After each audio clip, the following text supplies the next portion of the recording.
There are two main tools that you can use in order to get your ex back, but you don't necessarily need both. Hey, I'm Coach Benny, and I help people get their exes back. And for 5 years before I did this, I was a dating coach where I had to pay attention to how to create attraction in other people. And now I use that knowledge to your benefit in trying to get your ex back. Now, there's two main tools in order to get your ex back. You have no contact, and you have the mechanics of attraction. Now, you don't necessarily need to go no contact.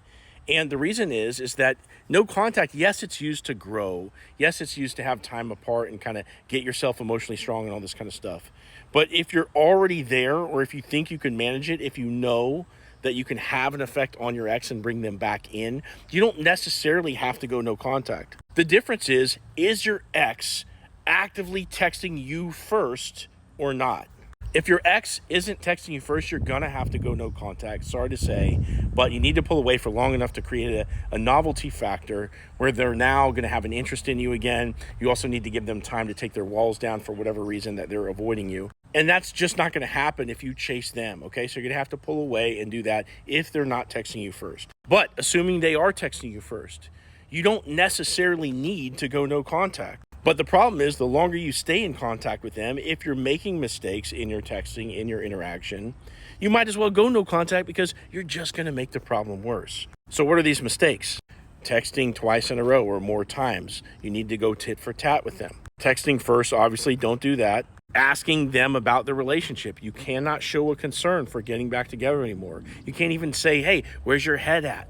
You can't even prompt them whatsoever that you have a focus on the relationship whatsoever in the early stages after the breakup. Showing them how you really feel. You need to keep a degree of mystery. You can't tell them that you miss them. You can't tell them that you think they're hot.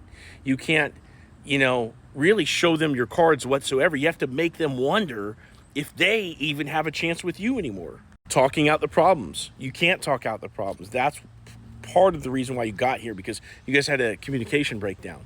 So you need to save that for later once you re-attract them. And so in the meantime, you just focus on fun. Notice how brand new couples only focus on fun. They don't get into fights early on, okay? And you didn't with your ex either. You probably didn't fight right from the beginning. And you're going to need to go back to that time frame in order to get them back. Asking about other guys or girls, you can't do that. Could you go out to a bar tonight and start talking to some brand new person and then shame them for talking to the person next to them? Of course not. It's no strings attached when you attract somebody. It's going to be the same thing with you and your ex. So you're going to have to shelf your jealousy for a period of time. So you want to be playful. You want to be mysterious. You want to be outcome independent. You want to be witty, humorous, confident, and really just living your best life and sharing that excess energy with them. Even if you're heartbroken, you need to find a way to get over that, okay, and bring your best foot forward. Now, all of this can seem absolutely impossible to do once you've gotten the rug pulled out from underneath you and you're extremely distraught. I understand that.